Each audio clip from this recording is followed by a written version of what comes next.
It's been since September of 2019, the last time fans were allowed inside the ballpark. It was Miller Park then, now American Family Field. Those 3 straight playoff appearances, first time in team history they had accomplished that. Now, last year was a little bit fluky. They actually finished under 500, 4th in the division, but because of an expanded playoff format, they did make the postseason once again.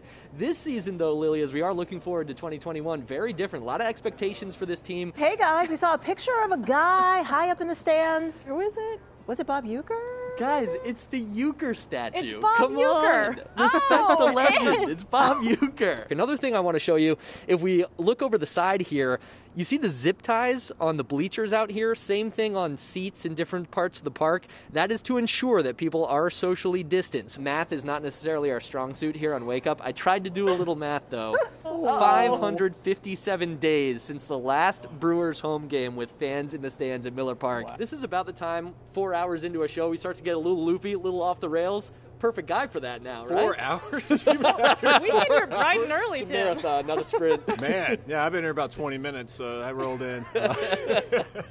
You are switching gears here from a long-time playing career and an amazingly entertaining presence on social media to now an official broadcaster with Valley Sports Wisconsin. How's that going to go for you? I mean, I'm excited. They actually, I don't have to pay to get in. I got in free. You mentioned how excited the Brewers are to turn the page on last season. That certainly goes for their best player, the MVP, Christian Yelich, in 2018, the runner-up in 2019.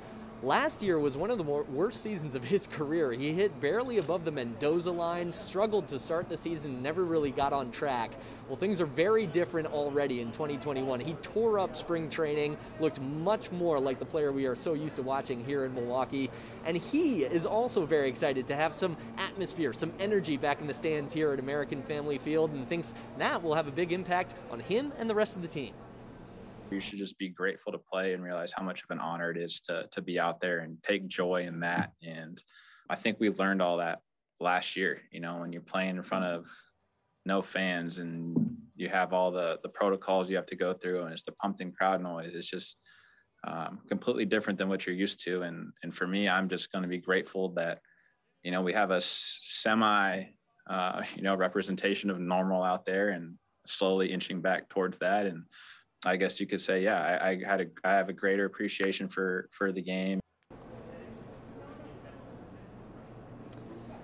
Lily Zhao rejoining me here. I imagine for Christian it had to be such a frustrating year when you're that talented, when you're used to performing at such a high level, and that's some of the numbers, some of the performances you have last year. I'm sure he's happy to just kind of put that in the trash can and move on and move past it. But what have you seen, what have you heard from Christian so far in this spring? Yeah, well, he's ready to go. He had a really good spring training, batting .393, had 3 home runs as well. So he's ready to go. He said he don't really look too much into spring training numbers, but from all indications, could be the MVP type season, hopefully, that we can see from Christian this season. A full ramp up to the season. It looks like his timing is back as well. Lily, thank you very much. We'll have much more on the Brewers here from American Family Field, getting ready for opening day in the first pitch, 1:10 against the Minnesota Twins. The Brewers have the day off today, so some extra time to enjoy what was an opening day to remember at American Family Field. Fans back in the stands finally, and they got to watch the Brewers win in walk-off fashion. They were down 3 in the 9th, already got one of those back, though, before Travis Shaw smokes a liner into the right center gap. That tied the game and set up extra innings. We go to the top of the 10th end. Minnesota's runner got to third base, but Josh Hader was throwing BBs from there, striking out the side to strand the runner just 90 feet from home plate. And then in the bottom of the inning, Orlando Arcia, the role of hero, a very well-placed chopper as Lorenzo Cain slides in safely and beats the tag. The celebration on the field and in the stands would go from there. The Brewers win in 6-5 and 10. They will be back at it tomorrow night. Again, a day off today. So 6-10 Saturday night for Game 2 of the series.